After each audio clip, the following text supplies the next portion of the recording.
இருந்தவரும் இருக்கிறவரும் வருகிறவருமாகிய சர்வ வல்லமையுள்ள யாவாகிய யாசுவமேசியாவுடைய அதிகாரமுள்ள நாமத்தில் கடந்து வந்திருக்கிற ஒவ்வொரு பிள்ளைகளையும் நான் வாழ்த்துகிறேன். யாசுவா தாமே உங்களோடு கூட இருந்து உங்களை அவருடைய சித்தத்தின்படி நடத்துவாராக. இன்றைக்கு இந்த நாளுக்குரிய வார்த்தையாக மத்தேயு சுவிசேஷம் 25வது அதிகாரம் 41, 42 ஆகிய வசனங்களை யாராவது வாசிங்க. அப்பொழுது இடது பக்கத்தில் நிற்பவர்களை பார்த்து அவர் சபிக்கப்பட்டவர்களை என்னை விட்டு பிசாசுக்காகவும் அவன் தூதனுக்காகவும் ஆயத்தம் பண்ணப்பட்டிருக்கிற நித்திய ஆக்கினிலே போங்கள். பசியாயிருந்தேன், நீங்கள் எனக்கு போஜனம் கொடுக்கவில்லை. தாகமாயிருந்தேன், நீங்கள் என் தாகத்தை தீர்க்கவில்லை. வாசிக்கப்பட்ட வேத பகுதியில் சர்வ வல்லமையுள்ள யாவாகிய யாசுவமேசியா 2 கூட்ட ஜனங்களை பார்க்கிறார். ஒன்று அவருடைய வலது பக்கத்தில் நிற்கிற ஜனம், இன்னொன்று அவருடைய இடது பக்கத்தில் நிற்கிற ஜனம். 2ஆக பிரித்து இடது பக்கம் நிற்கிறவர்களை பார்த்து சொல்லுகிறார், சபிக்கப்பட்டவர்களே. ஏங்க 2 பக்கமும் ஜனம் தான் நிற்குது, அப்புறம் ஏன் இடது பக்கம் நிற்கிறவங்களை பார்த்து சபிக்கப்பட்டவர்களே என்னை விட்டு அகன்று போங்கள், பிசாசுக்காகவும் அவன் தூதர்களுக்காகவும் ஆயத்தம் பண்ணப்பட்ட நித்திய அக்கினியிலே கடந்து போங்கள் என்று ஒரு சாபத்தை கொடுக்கிறார். ஏன் அப்படின்னா 42வது வசனம் சொல்லுகிறது, நான் பசியா இருந்தேன், எனக்கு நீங்கள் ஆகாரம் தரவில்லை. நான் தாகமா இருந்தேன், நீங்கள் என் தாகத்தை தீர்த்து வைக்கவில்லை. ஆனபடியினால் உங்களுக்கு தண்டனை. இப்ப 45 வாசிங்க. அப்பொழுது அவர் அவர்களுக்கு பிரயுத்தரமாக, ஆமென், மிகவும் சிறுவர்களாகிய இவர்களில் ஒருவனுக்கு நீங்கள் எதை செய்யாதிருந்தீர்களோ அதை எனக்கே செய்யாதிருந்தீர்கள் என்று மெய்யாகவே உங்களுக்கு சொல்கிறேன் என்றார். இங்கதான் சர்வ வல்லமையுள்ள தேவன் ஒரு காரியத்தை சொல்றார். என்ன அப்படின்னா, உங்க வாழ்க்கையில நீங்க பார்க்கக்கூடிய சிறியவர்கள், தரித்திரர்கள், ஏழைகள், திக்கற்றவர்கள், அனாதைகள், பணம் இல்லாதவர்கள், ஆள் வசதி இல்லாதவர்கள். இன்னைக்கு தேசத்தில் பார்த்தீங்கன்னா பணம் இல்லைன்னா ஆள்கட்டு வேணும், ஆள்கட்டு இல்லைன்னா பணக்கட்டு வேணும், அப்போதான் மரியாதை. இப்போ இது இல்லாதவர்களை நீங்கள் போஷிக்கவில்லை என்று சொன்னால் நித்திய அக்கினிக்கு கடந்து போவீர்கள். யாசுவா சொன்ன சம்பவம் இதுதான். என்னதான் நீ யாசுவமேசியாவுடைய நாமத்தை தரிச்சிருந்தாலும், என்னதான் நீ பாவ மன்னிப்பு பெற்றுக்கொண்டாலும், என்னதான் நீ பரிசுத்த ஆவியின் அபிஷேகத்தை பெற்றுக்கொண்டாலும், என்னதான் 24 மணி நேரம் வேத புத்தகத்தை சுமந்து சென்றாலும், என்னதான் நீ ஜெபித்தாலும் உபவாசித்தாலும் உனக்கு பலன் இல்லை. மாறாக யாசுவா சொல்லுகிற வார்த்தை, உன்னோடு கூட இருக்கிற ஒரு ஏழையை நீ கனப்படுத்த வேண்டும். கனவீனப்படுத்தக்கூடாது, கனப்படுத்த வேண்டும். அதனாலதான் வேதம் சொல்லுது, நீதிமொழியின் புஸ்தகம் 19வது அதிகாரம் அதனுடைய 17வது வசனத்தை நான் வாசிக்கிற போது, ஏழைக்கு இறங்குகிறவன் யாவுக்கு கடன் கொடுக்கிறான், அவன் கொடுத்ததை அவர் திரும்ப கொடுப்பார். வாசிக்கப்பட்ட வேத பகுதியில் சரியா சொல்றார் சாலமோன்.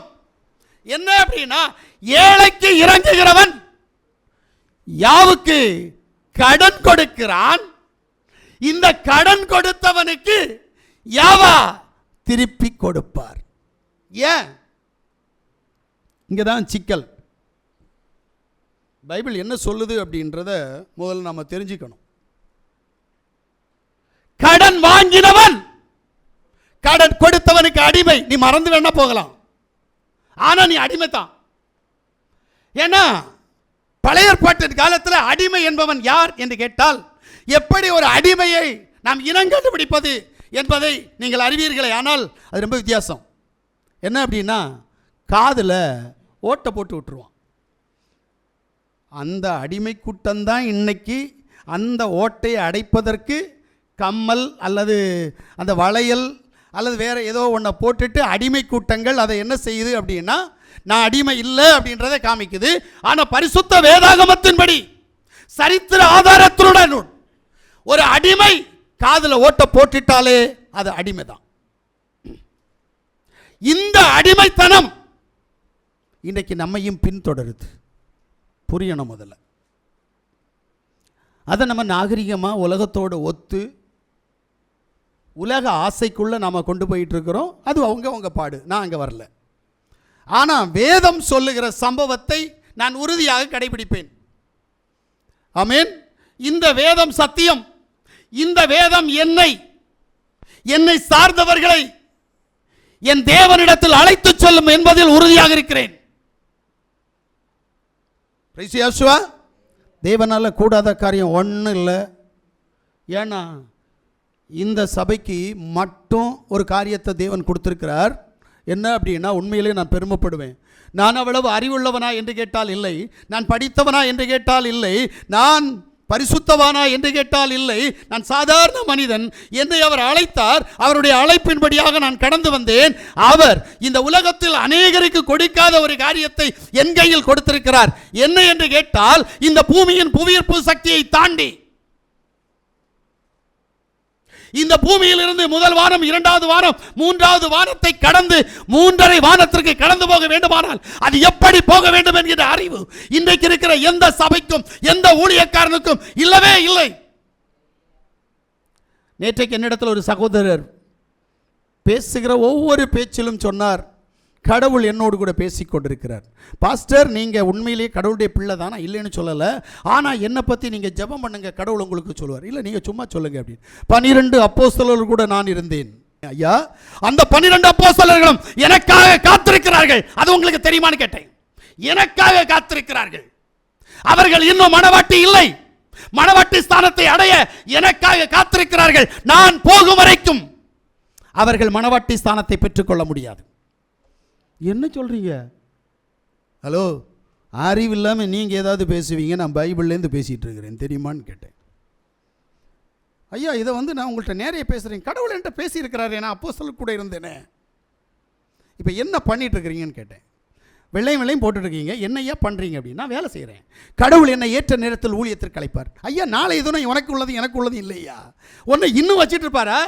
இப்படி தான் ஒரு ஆளை வச்சுக்கிட்டு இருந்தார் நாகர்கோயிலில். அவருடைய சொத்தையெல்லாம் எனக்கு பேர் எங்கள் வீட்டம்மா பேரில் எழுதுறேன்னு சொன்னார்.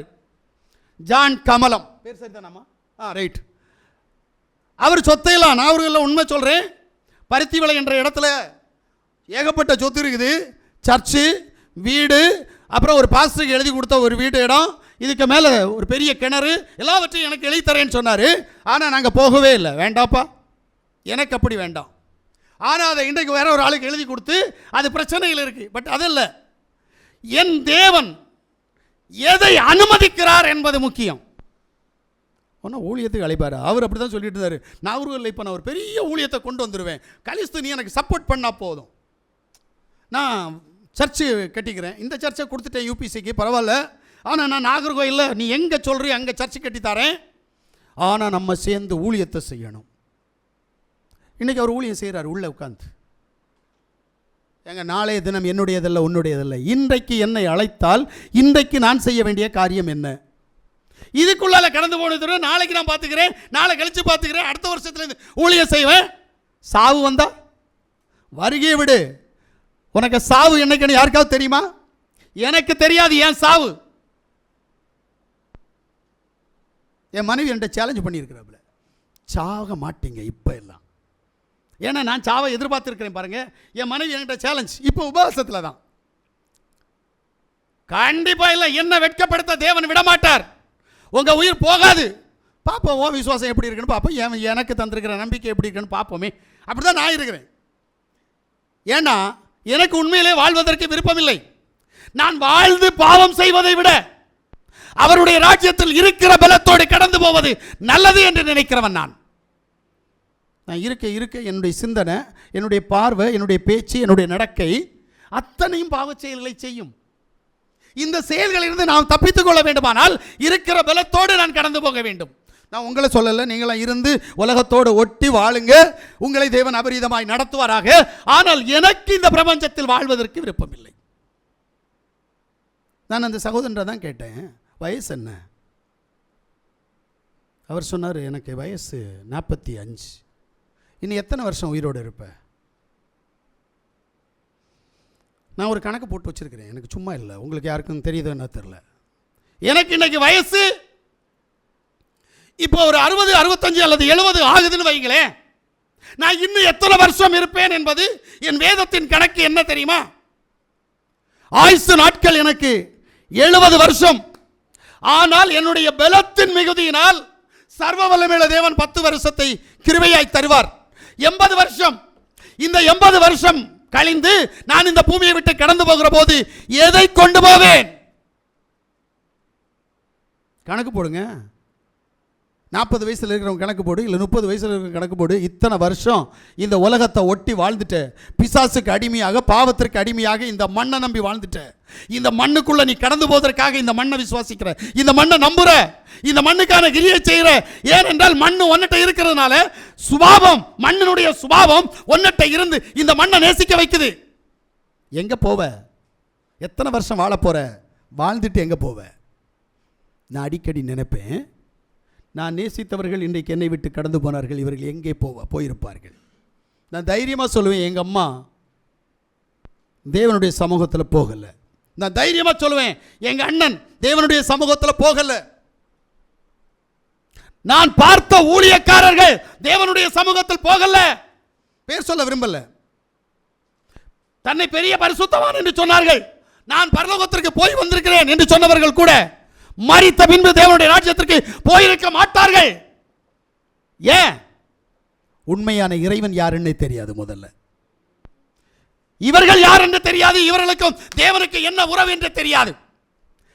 நல்லா புரிஞ்சுக்கிடுங்க. அப்ப இன்னைக்கு சத்தியத்துக்குள்ள நம்ம கடந்து போற போது சத்தியம் நம்மை அறியணும், சத்தியம் நம்மை விடுவிக்கணும். சத்தியத்திற்குள்ளாக நாம் கடந்து போனால் மட்டுமே சத்தியம் நம்மை பாதுகாக்கும்.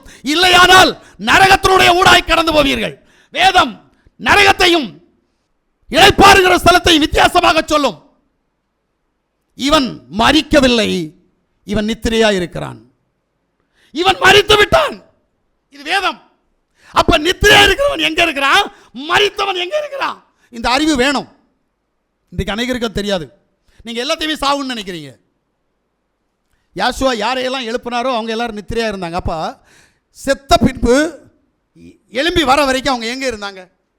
பிரைஸ் யாசுவா. அது எந்த இடம்? சரி, மரித்து லாசரு நித்திரையா இருந்து எழும்பினான், மறுபடி மரித்தான். அப்ப அந்த நித்திரையா இருந்து எழும்பின எங்க போனான்? மரித்த பின்பு எங்க போனான்? அறிகிற அறிவு ரொம்ப முக்கியம்.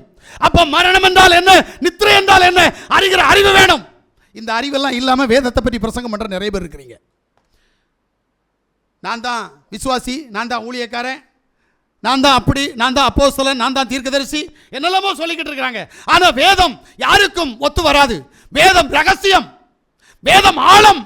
வேதத்தின் ஆழத்தை கண்டுபிடிக்க முடியாது. ஆழம் ஆழத்தை நோக்கி கூப்பிடுகிறது என்கின்ற ஒரு சத்தம் உண்டாகிக் கொண்டிருக்கிறது. அப்ப இந்த சத்தத்தினுடைய ஊடாய் நீங்கள் கடந்து போக வேண்டியது, ஏழைக்கு இறங்குகிறவன், ஏழைக்கு உதவி செய்கிறவன் யாவுக்கு கடன் கொடுக்கிறான், அவன் கொடுத்ததை அவர் திருப்பி கொடுப்பார். எப்படி? இப்ப நீ ஏழைக்கு கொடுத்தது யாருக்கு கொடுத்ததுன்னு தெரியுமா? அண்ட சராசரங்களை சிருஷ்டித்த தேவனுக்கு கொடுத்தது. அவருக்கு கொடுத்தபடியினால் அவர் கடக்காரனா இருக்க மாட்டார். ஏன்னா கடன் வாங்கினவன் கடன் கொடுத்தவனுக்கு அடிமை. நன்றாக புரிந்து கொள்ளுங்கள். நான் எவனிடத்திலாவது கடன் வாங்கியிருந்தால் எனக்கு சர்வ வல்லமையுள்ள தேவனுடைய ஆசீர்வாதம் வராது. ஏனென்றால் நான் அடிமை. யாருக்கு அடிமை? நாசியில் சோசமுள்ள மனுஷனுக்கு அடிமையா இருக்கிறேன். அப்படியானால் தேவன் எனக்கு ஆசீர்வாதத்தை கொடுக்க மாட்டார். நான் இந்த காரியத்தை கழிந்த சில வருடங்களுக்கு முன்பாக சொன்னபோது இந்த சபையில் ஒரு சகோதரி சொன்னாங்க, நான் இது வரைக்கும் கடனே வாங்கல. எனக்கு ரொம்ப பெருமையா இருந்துச்சு அந்த நேரம்.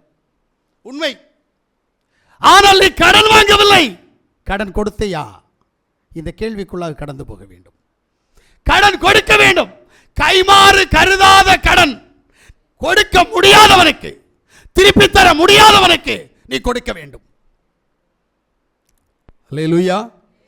நாம் அதை செய்யறது இல்லை தெரியுமா? தேவனுக்கே நம்ம பணம் கொடுக்கறது இல்லை, தேவனுக்கே நம்ம பொருள் கொடுக்கறது இல்லை, தேவனுக்கே நம்ம சாப்பாடு கொடுக்கறது இல்லை, தேவனுக்கே நம்ம துணிமணி கொடுக்கறது இல்லை. ஏனென்றால் அந்த ஏழையை உண்டாக்கின தேவன் அவன் ஏழையாக இருக்க வேண்டும், என்னுடைய பிள்ளைகள் அவனுக்கு உதவி செய்ய வேண்டும் என்பதற்காகவே அவனை ஏழையாக வைத்திருக்கிறார்.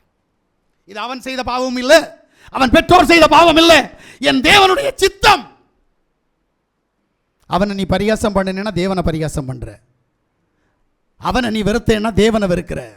அதனால தான் உனக்கு சாபம், அதனால தான் உனக்கு பாவம், அதனால தான் உன் பிள்ளைக்கு பாரம்பரிய கட்டும் சாபமும் கடந்து வருகிறது. இதை யோசிக்கணும். என் வேதம் அதை திட்டம் தெளிவுமாக விளக்குது.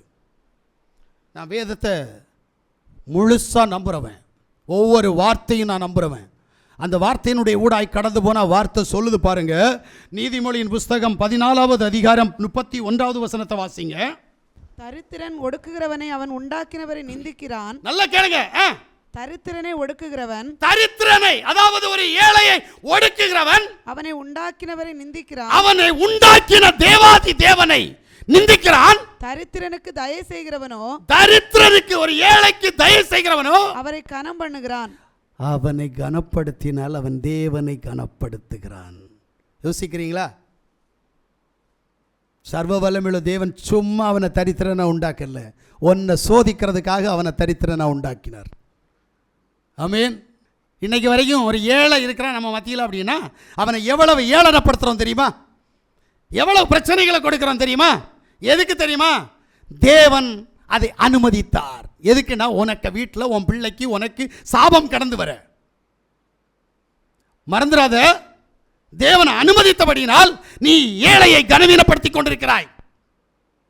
அவன் தேவனால் உண்டாக்கப்பட்டவன். அவனுக்கு தேவனை ஆஸ்தியை கொடுக்காமல் தடை செய்து வைத்திருக்கிறார். ஏனென்றால் உன்னை பரிசோதித்து பார்க்க. ஒருத்தன் யாசுவாட்ட கேட்டார், ஆண்டவரே இது இவன் செய்த பாவமா இவன் பெற்றோர் செய்த பாவமா என்று. அப்போது தேவன் சொன்னார், இது இவன் செய்த பாவமும் இல்லை, இவன் பெற்றோர் செய்த பாவமும் இல்லை, தேவனுடைய நாமம் மகிமைப்படும்படியாய் இவன் இப்படி ஆனான். அல்லேலூயா, அல்லேலூயா. அப்படியானால் உன்னுடைய மத்தியில் இருக்கிற ஒரு ஏழை, நீ நான் தேவனுடைய பிள்ளை, எனக்கு தேவனுடைய சமூகத்திலிருந்து ஆசீர்வாதங்கள் வர வேண்டும், விடுதலை வர வேண்டும் என்று நினைக்கிறாயே, உனக்கு சாபம் வருவதற்கு காரணம் ஒரு ஏழையை நீ அலங்கோலப்படுத்துவது. எப்படி? சத்திய வேதம் சொல்லுது, ஒரு ஏழையை கனவீனப்படுத்தினால் உன்னை உண்டாக்கின தேவனை கனவீனப்படுத்துகிறாய். ஒரு ஏழையை கனப்படுத்தினால் நீ கனமடைவாய். அல்லேலூயா. இப்ப தரித்திரனை ஒருபோதும் வெறுக்கக்கூடாது. ஏன்னா அவனை தேவன் உன்னை பரிசோதிக்க வச்சிருக்கிறார், மறக்காத. இதுதான் உண்மை. நீ உனக்கு கிடைக்கிறத என்ன பண்ணுற, உனக்கு கிடைக்கிற நேரத்தை, உனக்கு கிடைக்கிற நாளை, உனக்கு கிடைக்கிற வருமானத்தை, உனக்கு கிடைக்கிற சாப்பாடை, உனக்கு கிடைக்கிற தண்ணியை நீ என்ன பண்ணிக்கிட்டு இருக்கிற? அந்த ஏழையை கனப்படுத்தவில்லை என்று சொன்னால் இது சாபத்தில் வந்து முடியும். அப்புறம் அவங்களுக்கு துரோகம் பண்ணா தொலைஞ்சு, என் வாழ்க்கை தொலைஞ்சு. இது வேத புஸ்தகம் சரியா தான் சொல்லுது. வாசிங்க லேவியராகமம் 19வது அதிகாரம் 15வது வசனத்தை. நியாய விசாரணையில் அநியாயம் செய்யாதிருங்கள். ஆமென். சிறியவனுக்கு முகதாட்சணியம் செய்யாமலும், ஆமென், பெரியவனுடைய முகத்துக்கு அஞ்சாமலும் நீதியாக பிறனுக்கு நியாயம் தீர்ப்பாயாக. நீதியாக நியாயம் செய்ய. இங்க ஏழை, இவன் இதுல ஒத்து வராது. இவன் பணக்காரன், இவன் என்னோடு கூட ஒத்து வருவான். பார்த்தேன்னா நியாயம் விசாரிக்கிற தேவன் ஒன்ன அக்கினியில போடுவதற்கு தயாராக இருக்கிறார். உனக்கு விமோசனம் கிடையாது, நரக தண்டனை. இடது பக்கம் இருக்கிறவர்களை பார்த்து சொன்னார், இவர்களை அக்கினியிலே நித்தியாக்கின. அந்த நித்தியாக்கினா அதுக்கப்புறம் உங்களுக்கு தப்புறதுக்கு வழி இல்லை. நித்திரைக்குள்ளே கடந்து போனால் தப்புறதுக்கு வழி இருக்குதுங்க, ஆனால் மரணத்திற்குள்ளே கடந்து போனால் தப்புறதுக்கு வழி இல்லை. இந்த ரெண்டும் வித்தியாசமான கேட்டகரி. உங்களுக்கு புரியாது, இப்போ காலம் வரும்போது வரேன், நல்லா புரிஞ்சுக்கிடுங்க. நித்திரைக்கு கடந்து போனியா, மரணத்தில் நித்திய அக்கினிக்கு கடந்து போறியா? இதை புரியணும் முதல்ல. நமக்கு இந்த அறிவு இல்லை. இன்றைக்கு வரைக்கும் ஏழையை என்ன பாடுபடுத்தி இருக்கிறோம், ஏழைக்கு விரோதமாக எவ்வளோ பேசியிருக்கிறோம், ஏழைக்கு விரோதமாக எவ்வளோ செஞ்சுருக்கிறோம், காலால் அடிச்சிருக்கிறோமா, கையால் அடிச்சிருக்கிறோமா, வாயால் திட்டியிருக்கிறோமா என்ற கேள்விக்குள் கடந்து போனால் உன்னுடைய வீட்டில் சாபம் கடந்து வந்தே ஆகும், வந்திருக்கும். இதான் உண்மை. நான் வேத புத்தகத்தை ஒரு நாளும் மறுதலிக்க மாட்டேன். என்னுடைய வேதம், இந்த பரிசுத்த வேதாகமம் எனக்கு உண்மையை மட்டும்தான் சொல்லும். அல்லேலூயா. வாசிங்க யாக்கோபு 1:27. திக்கற்ற பிள்ளைகளும் விதவைகளும் படுகிற உபத்திரவத்திலே அவர்களை விசாரிக்கிறதும் உலகத்தால் கரைபடாதபடிக்கு காத்துக் கொள்கிறதுமே பிதாவாகிய தேவனுக்கு முன்பாக மாசில்லாத சுத்தமான பக்தியா இருக்கிறது. ஐயா, நீ கடவுள் நம்பிக்கைன்னு சொல்லிட்டு பாவத்துக்குள்ள போயிட்டு இருக்கிற தெரியுமா உனக்குன்னு கேட்குறேன். உன் பக்கத்தில் ஒரு ஏழை கஷ்டப்பட்டுட்டு இருப்பான். ஒரு ஏழையை நீ உதாசீனப்படுத்திக்கிட்டு இருப்ப, ஆனால் நீ செழிப்பாக வாழ்ந்துட்டு இருப்ப. எப்படி? கொஞ்சம் யோசித்து பாரு. வேதம் சத்தியத்தை சொல்லிட்டு இருக்குது. நரக தண்டனையை உனக்கு முன்குறிச்சாச்சு. ஏன்னா ஒரு ஏழையை நாம் எந்த அளவுக்கு கனப்படுத்துகிறோம் அப்படின்றது தெரியணும். அந்த ஏழைக்குள்ளே யார் இருக்கிறான்னு தெரியணும். அது சின்ன குழந்தையாக இருந்தாலும் சரி, 60 வயசு பாட்டியாக இருந்தாலும் சரி, அவங்களுக்கு உள்ளே இருக்கிறவர் யார்? அவரை ஆராதிக்கிற அந்த பிள்ளைகளுக்கு விரோதமாக நீ என்ன செய்து கொண்டிருக்கிறாயோ அப்பவே சாபம் உன்னை பின்தொடரும். ஏற்ற காலத்தில் அந்த சாபம் உன்னையும் உன் சந்ததியையும் பிடித்து உன்னை ஏதோ ஒன்றில் சிக்க வைத்து விடும். அப்ப நான் என்ன செய்யணும்? வாசிங்க அந்த நீதிமொழி 14:31. தரித்திரனை ஒடுக்கிறவன் அவனை உண்டாக்கினவரை நிந்திக்கிறான், தரித்திரனுக்கு தயை செய்கிறவனோ அவரை கனம் பண்ணுகிறான். அப்ப தரித்திரனுக்கு தயை செய்கிற பழக்கம் உனக்கு இருக்கணும். எப்படி? வேதம் உண்மையை தானே சொல்லிட்டு இருக்குது. ஏன்னா நீ தரித்திரனை என்ன செய்ய மாட்ட? நேசிக்க மாட்டேன். இவன் ஒன்றுக்கும் உதவாது, அவனுக்கு பேச தெரியாதுன்னா அவன் ஒன்றுக்கு உதவாதவன், அவன்கிட்ட பணம் இல்லைன்னா அவன் ஒன்றுக்கு உதவாதவன், அவன்கிட்ட ஆள்கட்டு இல்லைன்னா அவனுக்கு ஒன்றுக்கு உதவாதவன். நீ யாரோட சேர்வை தெரியுமா? பணம் சில்லறை இருக்கிறவன்ட்ட சேருவ, ஆள் பலம் உள்ளவன்ட்ட சேருவ, வாய் சாமர்த்தியம் உள்ளவன்ட்ட சேருவ. இல்லாதவன்ட்ட சேருவியா? அவனை நண்பனாவது சொல்லுவியா? இல்லை. என் சபை விசுவாசினாவது சொல்லுவியா? இல்லை. ஏன்? பிசாசு உன் குடும்பத்தில் சாபத்தை கொண்டு வரதுக்கு தேவன் உன்னை அனுமதித்திருக்கிறார். ஏனால் தேவனால் உண்டாக்கப்பட்டவனை நீ அலட்சியப்படுத்திக் கொண்டிருக்கிறாய். ஆமென், அல்லேலூயா. வாசிங்க 2வது காரியம், நீதிமொழியின் புஸ்தகம் 21வது அதிகாரம் அதனுடைய 13வது வசனம். தன் செவியை அடைத்துக் கொள்கிறவன் தானும் சத்தமிட்டு கூப்பிடும் போது கேட்கப்பட மாட்டான். எப்படி சொன்னார் பார்த்தீங்களா? நம்ம பைபிளை படிக்கிறதுல அதனால ஒன்றும் நமக்கு புரியாது. ஏழையின் கூக்குரலுக்கு செவி கொடுக்காதவனை இவன் என்னதான் தேவ சமூகத்தில் முட்டி முட்டி ஜெபிச்சாலும் உபவாசிச்சாலும் இவனுடைய ஜெபத்தையும் தேவன் உதாசீனப்படுத்தி விடுவார். நான் என்ன கேட்குறேன் அப்படின்னா, உனக்கு என்னையிலேருந்து பிரச்சனை ஸ்டார்ட் ஆச்சு? இதுதான் கான்செப்ட். நான் அதுக்கு முன்னாடி என்ன செஞ்சேன்? இந்த அறிவு எனக்கு வேணும். என் பிள்ளைக்கு எப்போ உபத்திரம் வந்துச்சு, எனக்கு எப்போ உபத்திரம் வந்துச்சு, என் புருஷனுக்கு எப்போ உபத்திரம் வந்துச்சு, என் பொண்டாட்டிக்கு எப்போ உபத்திரம் வந்துச்சு, இந்த அறிவு எப்போ வரணும் அப்படின்னா, நான் என்ன செஞ்சதுனால என் பிள்ளைக்கு இந்த உபத்திரம் வந்துச்சு. ஆமீன். நம்ம ஏழையை கண்டா காளையும் மேயுமா, அந்த கதையாக நம்மகிட்ட. வேற யாரையை கண்டா காளை மேயாது, ஆனால் ஏழையை பார்த்தா காளையும் மேயுமா. இப்போ நீ காளையா உட்கார்ந்து மேய்ஞ்சிக்கிட்டு இருக்கிற, தேவனுடைய பிள்ளையா இல்லை. நீ தேவனுடைய பிள்ளையா இருந்தால் தேவன் உன்னிடத்தில் செய்கிற அற்புதங்களின் மூலமாக உன்னை நடத்துகிற விதத்தின் மூலமாக நீ யார் என்பதை அறிய முடியும். இன்னைக்கு உண்மை சொல்கிறேன், ஒரு வாய் சோறு கொடுத்தா ஏழைக்கு எப்படி கொடுக்குறோம்? கொஞ்சம் யோசித்து பாருங்களேன். அது இது ஒரு பணக்காரன் வந்தால் எப்படி கொடுப்போம்? ரெண்டுக்கு வித்தியாசம் இருக்கா இல்லையா? பணக்காரன் ஒருத்தன் வந்துட்டா வடை பாயாசத்தோடு கொடுப்போம், அது வேற சிக்கன் மட்டன் அப்படி கொடுப்போம். ஒரு ஏழை வந்தா தின்னுட்டு போவான், கொடுங்க, பழைய கஞ்சி நடந்தால் பரவாயில்ல கொடுங்களேன். யோசிக்கிறோமா இல்லையா? ஏன் இந்த மனநிலை? அவனை ஏன் தேவனுடைய பிள்ளையாய் பார்க்க மாட்டேன்? ஏன் பார்க்க மாட்டேங்கிற? தேவன் சும்மா விட மாட்டார். நீ அவனுக்கு ஏழையா பார்க்கிற, ஆனால் அவனுக்குள்ள தேவன் இருந்து வருகிறார் உன்னிடத்தில். ஏன்னா உன்னை சோதிச்சு பார்க்க தான் வராரே தவிர சும்மா இல்லை. அதனால தான் சொல்றாரு, ஏழையின் கூப்பிரலுக்கு நீ செவி கொடுத்தே ஆகணும். அல்லேலூயா. இன்னைக்கு கொடுக்குறியா? ஏழையின் கூக்குரலுக்கு செவி கொடுக்கிறியான்னு கேட்டா இல்ல. யாத்திராமத்துடைய புத்தகம் 22வது அதிகாரம் 23வது வசனத்தை வாசிங்க. அவர்களை எவ்வளவாகிலும் ஒடுக்கும் போது ஆமென். அவர்கள் என்னை நோக்கி முறையிட்டால் அவர்கள் முறையிடுதலை நான் நிச்சயமாய் கேட்டு. ஆமென். நல்லா கேளுங்க. தேவன் சொல்றாரு, தேவன் தாமே ஏழையின் கூக்குரலை கேட்டு தம்மை மாற்றிக் கொள்ளுகிற தேவன், அவருடைய சத்தத்திற்கு செவி கொடுக்கிற தேவன். நீ தேவ பிள்ளைன்னு சொல்ற, தேவனுடைய நாமத்தை தரிச்சிருக்கிறேன்னு சொல்ற, தேவனை விசுவாசிக்கிறேன்னு சொல்ற, ஆனா தேவனுடைய சுபாவம் உன்கிட்ட வரல. ஏன்? அப்ப யாருடைய சுபாவம் வந்திருக்குது?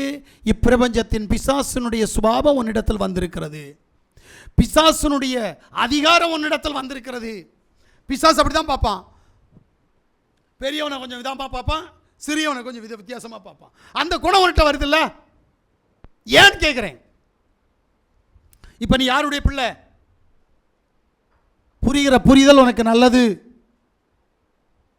யாருக்கு விரோதமாக பேசுற, யாருக்கு விரோதமாக செய்யற, யாருக்கு விரோதமா கூட்ட சேர்ற, கொஞ்சம் யோசிங்க. ஒரு அனாதையை, ஒரு திக்கற்றவங்களை, ஒரு பிரச்சனையில் இருக்கிறவங்கள நம்ம என்ன பண்ணுவோம்னா தனியாக விட்டுருவோம். நம்ம விரலுக்கேற்ற வீக்கம் யாரு அப்படின்னு தேடுறோமா இல்லையா? இல்லையா? ஆமீன். யாராவது ஒரு ஏழையை நண்பனாக வச்சுருப்பீங்களா? ஏழையை போய் சாப்பிட்றதுக்கு வழி இல்லாதவனை நண்பனாக வச்சுருப்பீங்களா? சாப்பிட்றதுக்கு வழி இல்லாதவனை சொந்தக்காரனாக வச்சுருப்பியா? மதிக்கவே மாட்டேன். ஏன்? இது அவன் செஞ்ச தப்பு இல்லை, அவன் ஏழையா பிறந்தது. பேச்சு சாமர்த்தியம் இல்லாதது அவன் செஞ்ச தப்பு இல்லை. தேவன் அவனுக்கு கொடுக்காததை நீ எதிர்பார்க்கிற. அப்ப இங்க தேவனை தான் நீ தூசிக்கிற. மறந்துடாத, தேவனை தூசிக்கிற, தேவனுக்கு நீ உதவி செய்ய மாட்டேங்கிற, தேவனை மதிக்க மாட்டேங்கிற. ஆமென். அல்லேலூயா. அப்ப தேவன் உனக்கு என்ன செய்வார்? எனக்கு இறங்காத ஒன்றை நான் உன்னை ஆசீர்வதிப்பேனா? எனக்கு இறங்காத ஒன்றை நான் வழி நடத்துவேனா? எனக்கு இறங்காத உன்னுடைய பிள்ளைகளை நான் பாதுகாப்பேனா? இல்லை. அனுபவி. நிறைய பேர் பெத்த பிள்ளைங்களை நம்பி வாழுவீங்க, ஆனால் ஏழைக்கு இறங்க மாட்டேன். பிள்ளையை ஒன்றை விட்டு தூக்கி மாற்றிடுவார். உண்மை சொல்கிறேன், இது நடக்கும். இன்னைக்கு இல்லைன்னா நாளைக்கு, நாளைக்கு இல்லைன்னா 40 நாள் கழிச்சு கண்டிப்பாக நடக்கும். நீ ஏழைக்கு இறங்கலை அப்படின்னா உன் பிள்ளை ஒன்றை விட்டு, ஏன்னா பிள்ளையை வச்சு தானே திமிரு உனக்கு. பிள்ளை எனக்கு சம்பாதிச்சு கொடுக்கும். என் பிள்ளை வயசான காலத்தில் என்ன பார்த்துக்கிறோம், நடக்கும். பல அனுபவங்கள் நமக்கு கடந்து வந்தாலும் நாம் திருந்துவதில்லை. அதனால தேவன் என்ன செய்கிறார்? திருந்தாத ஜென்மம் தூக்கி மாற்றுவோமே, படட்டும், பட்டாவது திருந்துவானு பார்ப்போமே. ஆனால் இன்னைக்கு பட்டும் அடங்காத ஜனம் இருக்குதுங்க. திமிர் பிடிச்ச ஜனம் அடங்காது, பட்டாலும் அடங்காது. உண்மை, தாய் தகப்பன் என்கின்ற ஸ்தானத்தை தந்த பிள்ளைகளுக்கு பிசாசோ அவமானமோ அது வந்தா கூட என்னை நான் திருத்திக் கொள்ள மாட்டேன் என்கின்ற வைராக்கியம். அந்த நாய் எப்படி பண்ணப்பட்டு, அது தள்ளையும் பார்த்தா பார்க்காது, தவப்பனை பார்க்காது. அது எப்படி? ஒன்னால தான் அது இந்த நிலைமை. ஒன்னால இதை ஒரு நாள் நீ புரிய மாட்ட, நாளைக்கு உன் கதை ரோட்டில் நிற்க வேண்டிய கதை வரும். எனக்கு தெரிஞ்சு அதுக்கு தான் அநாத ஆசிரமங்களை கட்டுறாங்கன்னு நினைக்கிறேன். ஏன்னா தேவ சமூகத்தில் மனம் திரும்பாத யாருக்கும் வீட்டில் இடம் இல்லை. இதுதான் உண்மை. நான் எந்த வீடை குறித்து சொல்கிறேன்னு நீ தெரிஞ்சுக்கணும். சரியா? அப்போ வீட்டில் இடம் இல்லைன்னா அநாத ஆசிரமம் தான். ஏங்க, நீ செய்கிறது தானே உன் பிள்ளை உனக்கு செய்யும். நான் என்ன செய்கிறேனோ அதை என் பிள்ளை எனக்கு செய்யும். கழிந்த நாளில் ஒரு வீட்டுக்கு கடந்து போனேன். அப்பாவும் பையனுக்கு சண்டை. பேர பையன் சொல்கிறான், நான் உட்கார்ந்துருக்கிறேன், அப்பா யோசித்துக்கா, நான் சொன்ன நீ தாத்தாவை சும்மா இருக்க விட மாட்டேங்கிற. இன்னைக்கு நான் சின்ன பையன், நாளைக்கு வளர்ந்தா இதை உனக்கு நான் திரும்பி செய்வேன், பார்த்துக்கோ. எனக்கு உண்மையிலேயே ஷாக் ஆகிடுச்சு. நான் அவன்கிட்ட கேட்குறேன், என்னடா மச்சி இப்படி கேட்குறானே, நீ இப்படி திருந்த மாட்டேங்கிறே. அவன் சொல்லுவான், அவன் ஏன் பிள்ளை மச்சி, உனக்கு புரியாது, அவன் ஏன் பிள்ளை. என்னடா சொல்கிற? உன் பிள்ளை தான் இப்போ உங்ககிட்ட கேட்குறான். நீ உங்கள் அப்பா ஒன்றை நேசிக்கிறத விட உங்கள் அப்பா அவன் நேசிக்கிறான்டா. இது உனக்கு தான் புரியல, எனக்கு புரியுது, உனக்கு புரியல. புரிஞ்சா உனக்கு நல்லது. பிள்ளை வளர்ந்து நாளைக்கு ஒன்று அனாதாசிரமத்தில் விடுவானா இல்லையான்னு பாரு. கிழவன் இன்னைக்கு செத்துருவார், நாளைக்கு வாழ்க்கை முடிஞ்சிடும். ஆனால் அந்த பிள்ளையுடைய மனசில் ஏறி உட்காந்துருக்குது, பார்த்துக்கோ அப்படின்னு. இது மாம்சத்தில் என்ன பண்ணுறீங்களோ தெரியாது, ஆவியில் நீங்கள் பண்ண வேண்டிய விஷயம் நிறைய. உடனே நினைப்பீங்க, அப்போது எங்கள் அப்பா அம்மாவுக்கு நான் உதவி செய்யணும்ல. அவன் திடகாத்திரமாக இருக்கிறத நீ என்ன உதவி செய்கிறது? நல்லா புரிஞ்சுடுங்க. வேதம் சரியாக உங்களுக்கு சொல்லுது, கீழ்ப்படிய மனசுண்டனா கீழ்ப்படி. கீழ்ப்படிய மனசு இல்லையா, நீ கண்டிப்பாக ஒரு நாள் கைவிடப்படுவ. இன்னைக்கு உன்கிட்ட நல்ல பலம் இருக்குது, நல்ல பலம் இருக்குது, நான் சம்பாதிப்பேன், நான் என்ன செய்வேன், வாழுவேன்.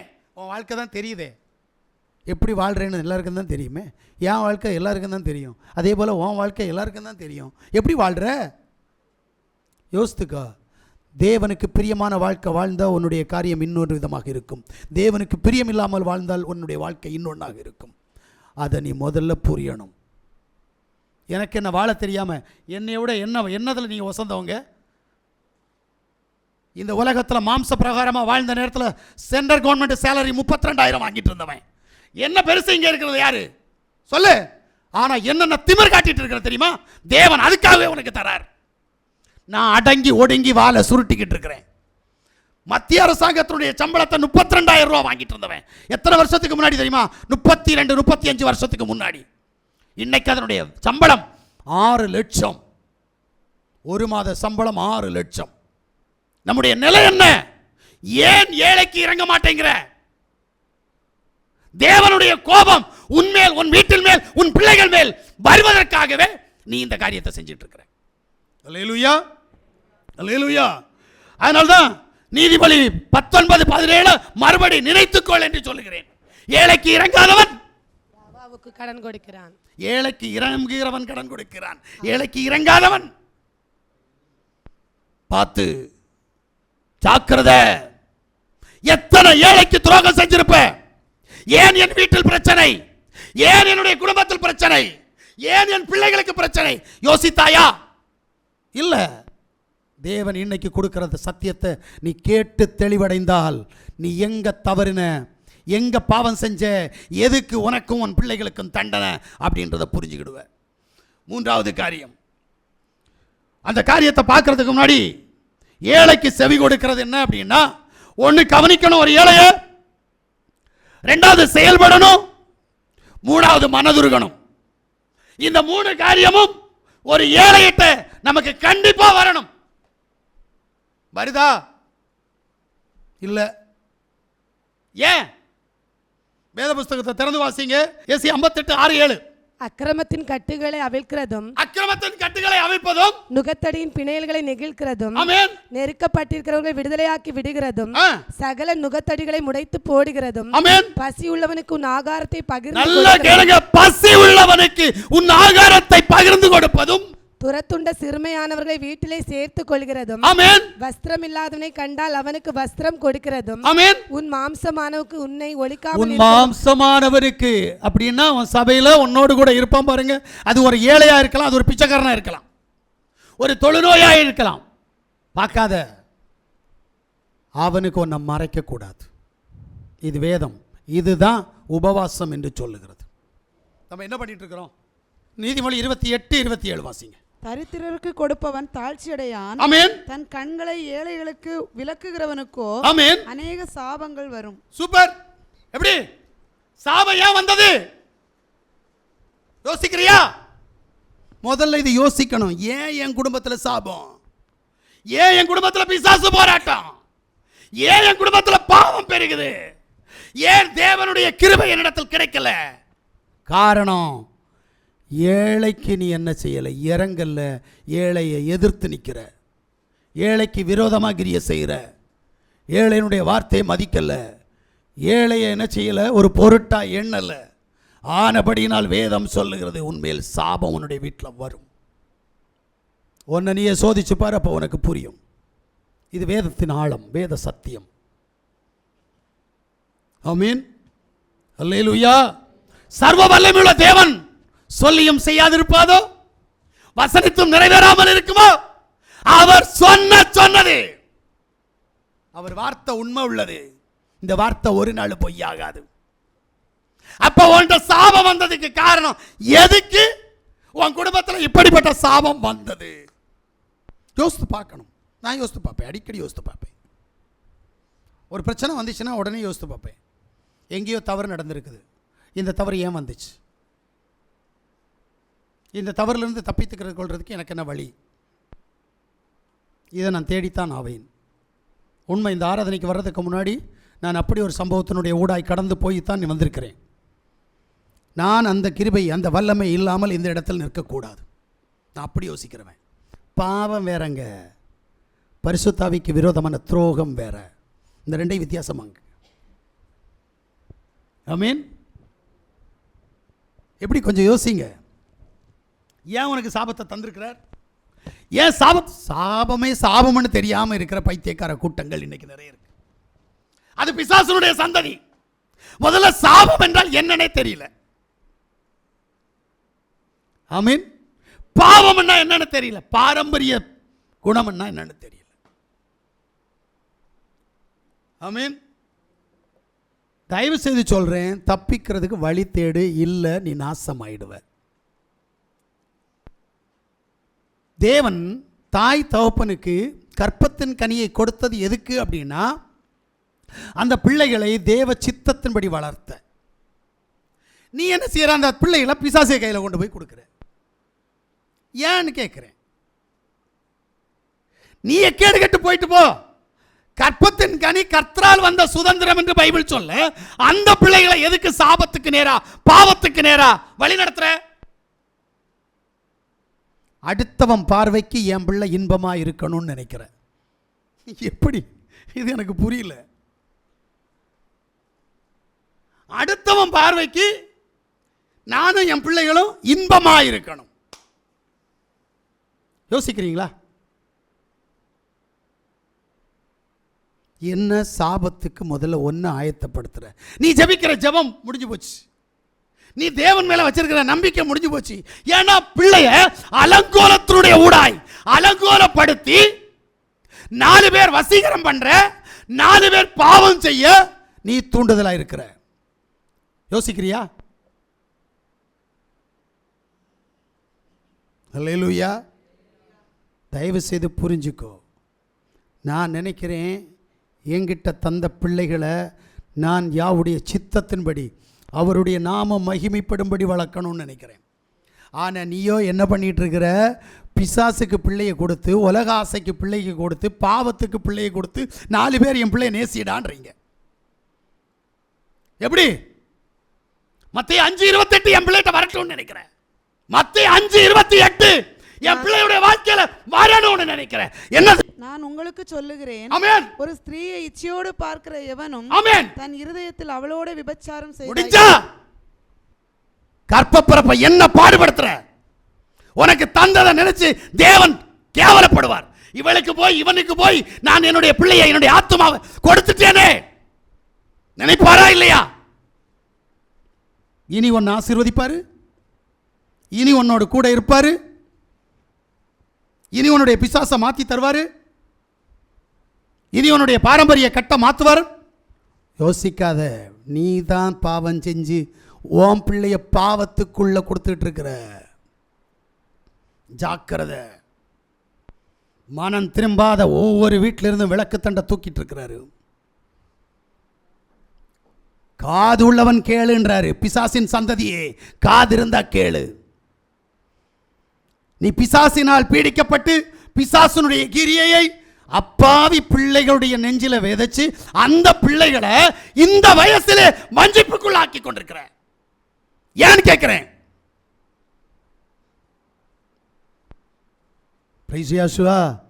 அப்ப நீ எந்த ஆட்டம் போட்டிருப்ப? கேட்டா, அப்போ எனக்கு இதெல்லாம் ஒன்றும் தெரியாது, நான் கடவுளுக்கு பிரியமான பிள்ளையா இருந்தேன், நான் கடவுளோடு ஐக்கியமா இருந்தேன், மாதாவுக்கு தங்கச்சியா இருந்தேன், மரியாளுக்கு பிள்ளையா இருந்தேன், சூசைப்பருக்கு மகளாக இருந்தேன், மகனாக இருந்தேன். என்ன கதை இது? உன்னுடைய சுபாவம் உன் பிள்ளைகளுடைய வாழ்க்கையில பிரதிபலிக்குது. தயவு செய்து சொல்றேன், மனம் திரும்பு. திரும்பாத பட்சத்தில் விளக்கு தண்டு ஒன்னிலிருந்து மாற்றப்படும். ஆமென். அல்லேலூயா. இப்ப சொல்றார் சங்கீதத்தினுடைய புஸ்தகம் 37வது அதிகாரம் 25 26. நான் இளைஞனாய் இருந்தேன், முதிர் வயதுள்ளவனுமானேன். ஆனாலும் நீதிமான் கைவிடப்பட்டதையும் அவன் சந்ததி அப்பத்துக்கு இறந்து திரிகிறதையும் நான் காணவில்லை. அவன் நித்தம் இறங்கி கடன் கொடுக்கிறான், அவன் சந்ததி ஆசீர்வதிக்கப்படும். ஆமென். ஆசீர்வதிக்கப்பட வேண்டுமானால் தேவன் என்ன நினைக்கிறாரோ, தேவ சித்தம் எதுவோ அதை நீ செய்யணும். இல்ல உன் வாழ்க்கையை அப்படியே மாத்திடுவார் தேவன். பிரைசியாசுவா, உண்மை சொல்றேன், நீ திருந்தினாதான் உன் சந்ததி திருந்தும். நீயே திருந்தாத இருந்தா உன்னை பார்த்து உன் பிள்ளை என்ன செய்யும்? ஆமென். அப்ப நம்ம மனம் மாறணும். நாம மனம் மாறாம பிள்ளைகளை மனமாற்ற ஜெபின்றியே. எப்படி ஜெபிக்கும்? நீ தான் குணத்தை மாத்திரையே. கொஞ்சோல இந்த பக்கம் பூ வச்சு, கொஞ்சோல இந்த பக்கம் பூ வச்சு, கொஞ்சோல இந்த பக்கத்தில் ஒரு 24 ஸ்லைடு வச்சு, ஆமென் இல்லையா? கொஞ்சோல இந்த பக்கத்தில் கட் பண்ணி, கொஞ்சோல அரைக்கால் சட்டை போட்டு, அப்புறம் என்ன செய்யணும்? மேலே வரைக்கும் தெரியணும். இதுக்கு தான் நீ வளர்த்துற. இன்னைக்கு பார்த்தீங்கன்னா கன்னியாகுமரி மாவட்டம் சீரழிஞ்சு போயிட்டு இருக்குது. ஒரு காலத்தில் கன்னியாகுமரி மாவட்டம் அப்படி இருந்துச்சு.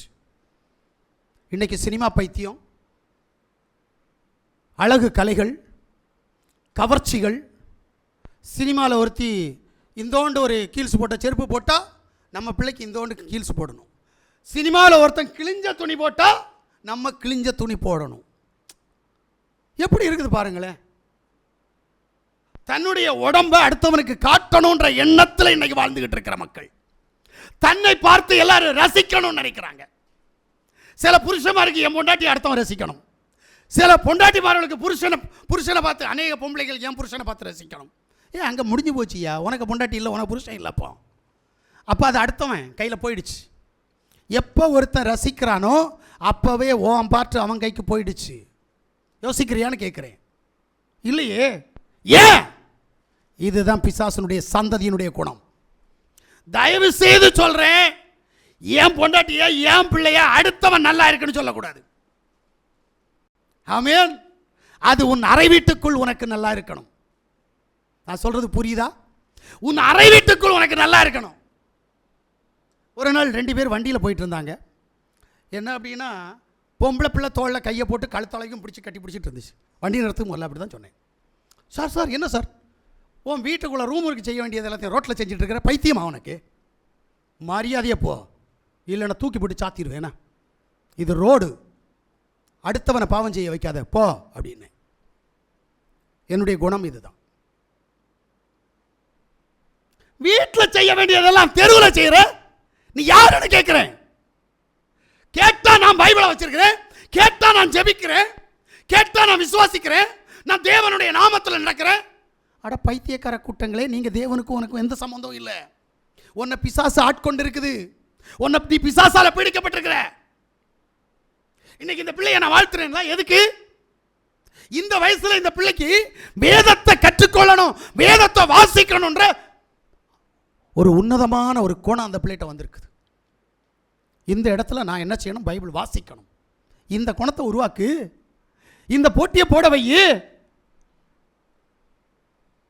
வேதத்தை வாசிக்கிறதுக்கு, வேதத்தை நேசிக்கிறதுக்கு, வேதத்தின்படி நடக்கிறதுக்கு கற்றுக் கொடுக்காம, மக்களே உன்னை தலையை நான் இப்படி சீவி தரட்டா மக்களே, உன் தலையில் இப்படி ஒரு பூ வச்சு தரட்டா மக்களே. பூ வச்சா பூவனுடைய குணம் கொண்ட பிசாசு உன் பிள்ளையை விட்டுருமா? ஒவ்வொரு பூவும் ஒவ்வொரு தெய்வத்துக்கு சமம்.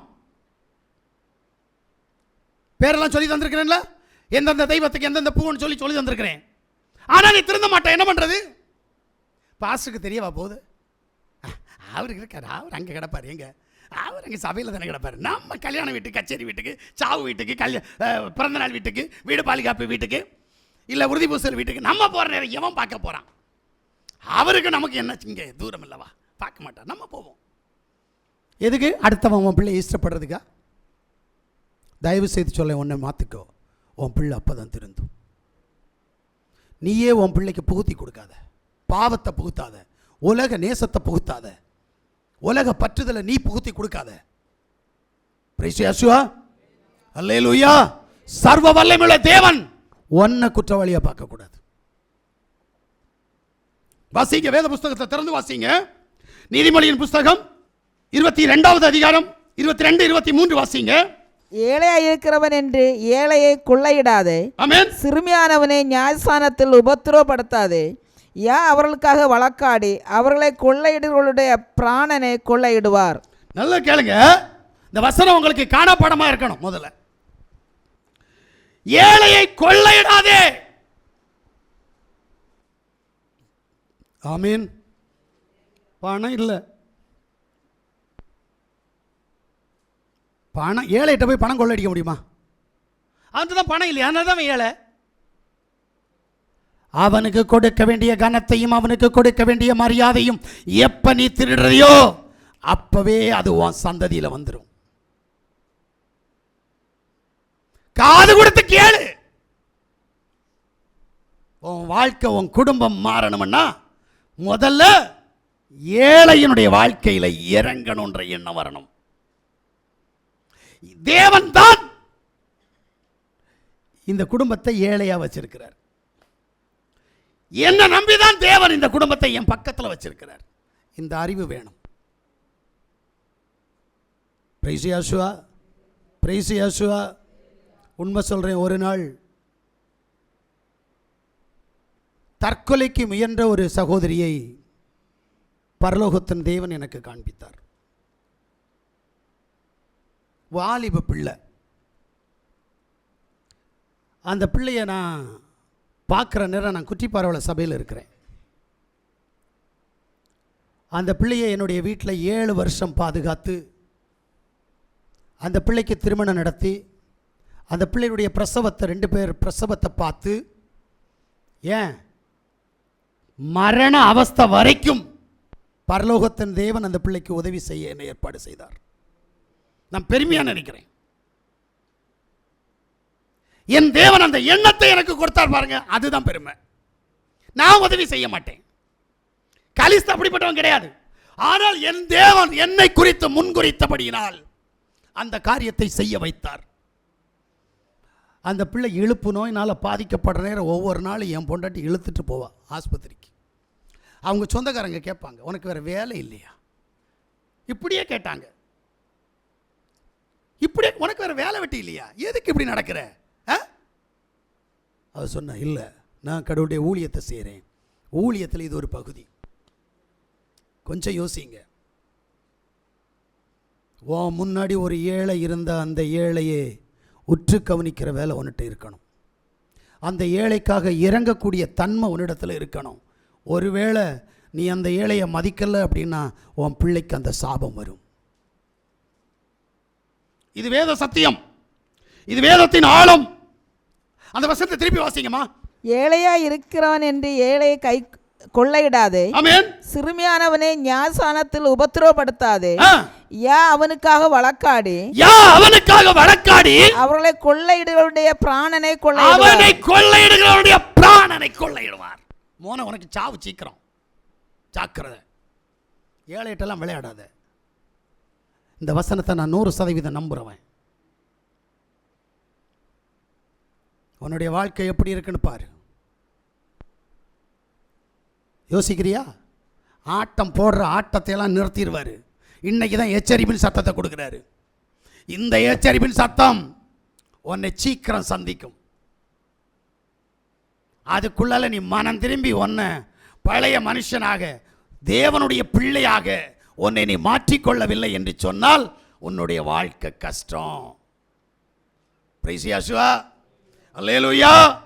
வாசிங்க சங்கீதம் 9:18.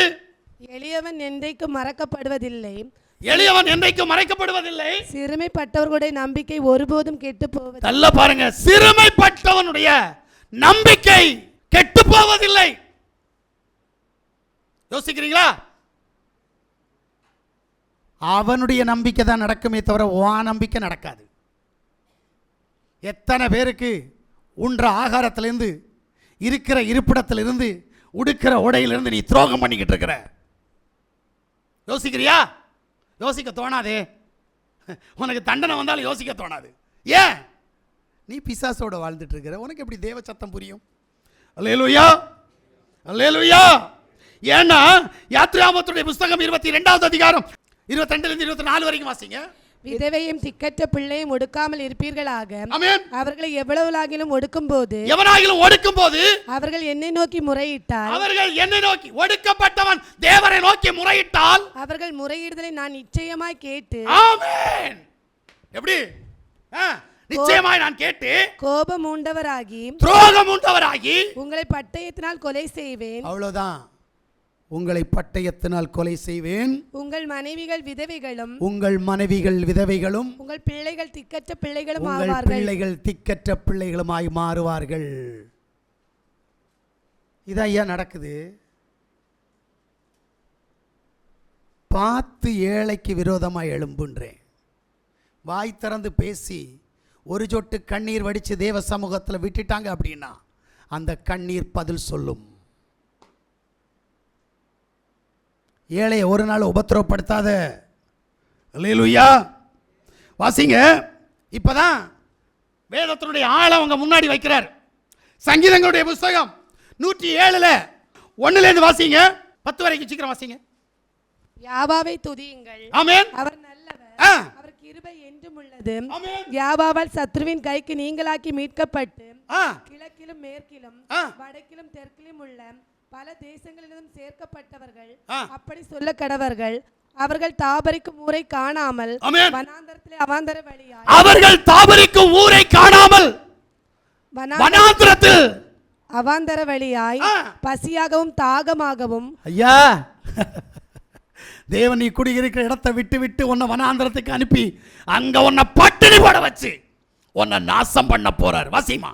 ஆத்மா தொய்ந்ததாகவும் அலைந்து திரிந்தார்கள். தங்கள் ஆபத்திலே யாவாவை நோக்கி கூப்பிட்டார்கள். அவர்கள் இக்கட்டுகளிலிருந்து அவர்களை விடுவித்தார். தாபரிக்கும் ஊருக்கு போய் சேர அவர்களை செவ்வையான வழிகளை நடத்தினார். தவனமுள்ள ஆத்மாவை யாவா திருப்தியாக்கி பசியுள்ள ஆத்மாவை நன்மையினால் நிரப்புகிறார் என்று அவருடைய கிருபை நிமித்தமும் மனுபுத்திரருக்கு அவர் செய்கிற அதிசயங்கள் நிமித்தமும் அவரை துதிப்பார்களாக. தேவனுடைய வார்த்தைகளுக்கு விரோதமாய் கலகம் பண்ணி, தேவனுடைய வார்த்தைக்கு விரோதமாய் கலகம் பண்ணி, உன்னதமானவருடைய ஆலோசனை அசட்டை பண்ணினவர், உன்னதமானவருடைய ஆலோசனை அசட்டை பண்ணுகிறவனுக்கு அந்தகாரத்திலும் மரண இருளிலும் வைக்கப்பட்டிருந்து, ஆமென், ஒடுக்கத்திலும் இரும்பிலும் கட்டுண்டு கிடந்தார். ஆமென். எப்படி போதுமா? ஏழைக்கு இறங்கல, உன் ஆயுசு நாட்கள் சின்ன பின்னமாயிரும். இருக்கிற வாழ்க்கை தகர்ந்து போகும். அதனால தான் அநேகிட்ட சொல்லுவேன், ரோட்டில் கிடக்காம வீட்டில் கிடக்கணும்னா தேவனுடைய சித்தத்தை செய்யணுவேன். இதான் உண்மை. நான் உண்மை சொல்கிறேன். என்னோட கூட இருப்பார், ஆனால் நான் சொல்கிறதெல்லாம் நடக்கும். தேவ சமூகத்தில் நான் சொல்கிறது நடக்கும். எல்லா விசுவாசிக்கும் தெரியும் நான் சொல்கிறது நடக்கும். மறுபடியும் சொல்கிறேன், இன்று உனக்கு கடைசி நாள். செஞ்ச எல்லா தப்பிதத்திலிருந்தும் விடுபட்டு மனம் திரும்ப பாரு. இல்லை, சாபம் உன்னை விடாது, இருக்கிற ஸ்தானத்திலேருந்து ஒன்றை அப்புறப்படுத்தும். ஒருவேளை நீ அறியாமல் செஞ்சிருக்கலாம். அறியாமல் யாரும் செய்யலை, எல்லாம் தெரிஞ்சுதான் செய்வோம். சரியா? ஆனாலும் தேவன் ஒரு சந்தர்ப்பத்தை தருகிறார். இந்த சந்தர்ப்பத்துக்கு பிறகு இன்னும் இந்த பையனுக்கு இறைச்சி துண்டை போட்டுட்டு அந்த பையனுக்கு குழம்பு ஊற்றுனா யோசித்து பாரு. இந்த பையனுக்கு 2 பீஸ், அந்த பையனுக்கு 1/2 பீஸ். என்னுடைய நிலையை கொஞ்சம் யோசிங்களேன். இந்த பையனுக்கு ரொம்ப வேண்டப்பட்ட பையன், அந்த பையனுக்கு தூரமான பையன். அதனால இந்த பையனுக்கு 2 பீஸ் இறைச்சி, அந்த பையனுக்கு 1/4 பீஸும் கொடுக்க மாட்டேன். ஏன்? என்னில் இருக்கிற பிசாசு இப்படியாய் பார்க்கிறது. பிள்ளை, சின்ன பிள்ளைங்க, இந்த பிள்ளைகளுக்கு இந்த கதியா? அப்புறம் பெரியவங்களை எப்படி பார்ப்ப? நான் சொல்றது புரியுதா? உன் நிலைமை கஷ்டம். உனக்கு அடைக்கலமாக யாரும் இருக்க மாட்டாங்க. நீ வேணும்னா 4 பிள்ளையை பெற்றிருக்கலாம், உனக்கு பொண்டாட்டி இருக்கலாம், உனக்கு மாப்பிள்ளை இருக்கலாம், ஆனால் அனாதை ஆயிடுவேன்னாரு. ஜாக்கிரதை. அதனால தான் சொல்கிறாரு. இப்போ மத்தேயு 42ஐயும் 45ஐயும் வாசித்து முடிச்சிருங்க. பசியா இருந்தேன், ஆமென். நீங்கள் எனக்கு போஜனம் கொடுக்கவில்லை. ஆமென். தாகமா இருந்தேன், நீங்கள் என் தாகத்தை தீர்க்கவில்லை. அப்பொழுது அவர் அவர்களுக்கு பிரதியுத்தரமாக, ஆமென், மிகவும் சிறியவர்களாகி இவர்கள் ஒருவனுக்கு நீங்கள் எதை செய்யாதிருந்தீர்களோ அது எனக்கே செய்யல. அப்ப இங்க அவன் வேற தேவன் வேறன்னு பார்க்காத. உன் கூட இருக்கிறது எல்லாமே தேவனுடைய பிள்ளைகள். ஒரு ஏழையை பார்த்துட்டு பிரைஸ் யாசுவா சொல்றதுக்கே நாவு கூசுது. என்ன பண்றது? யோசிக்கிறீங்களா? அவன் கேட்டா பதில் சொல்றதுக்கு இல்ல, தெரியுமா உங்களுக்கு? ஒரு ஏழை வந்து கூப்பிடுவான், கொஞ்சம் உதவி செய்வியா? காதே கேட்க மாட்டேங்குது. என்ன பண்ண? இதை தேவன் உனக்கு திருப்பி செய்வார், தெரியுமா? இதுக்காக தான் இந்த வேதம் எழுதப்பட்டு இருக்கிறது. இந்த வேதத்தின் ஆழம் உனக்காகவே எச்சரித்துக் கொண்டிருக்கிறது. ஜாக்கிரதை. ஆமென். அதனால தான் சொன்னார், அக்கிரம செய்யக்காரர்களை என்னை விட்டு அகன்று போங்கள். பிசாசுக்காகவும் தூதர்களுக்காகவும் ஆயத்தம் பண்ணப்பட்ட அந்த அக்கினி ஜுவாலையில நீ போ. உனக்காக ஆயத்தம் பண்ணியிருக்கேன், போ. அவனுக்காக தான் தொடங்கினேன். ஆனா இப்ப நீ குடி போக போற. உனக்கு ஆசீர்வாதமா இருக்கும். அக்கினியில சாகாம இருப்ப. எப்படி? ஒப்பு கொடுப்போமா? மனம் திரும்புவோமா? இதுவரைக்கும் செய்த பாவங்கள், இதுவரைக்கும் செய்த அக்கிரமங்கள், ஏழைக்கு இறங்காதது, ஏழையை எதிர்த்து பேசினது, ஏழையை கண்ணீர் வடிக்க வைத்தது, ஏழைக்கு விரோதமாய் துரோகம் செய்தது, அத்தனை யோசித்து பார்த்து மனம் திரும்பு. இல்ல, உன் சந்ததிக்கு விடுதலை இல்லை.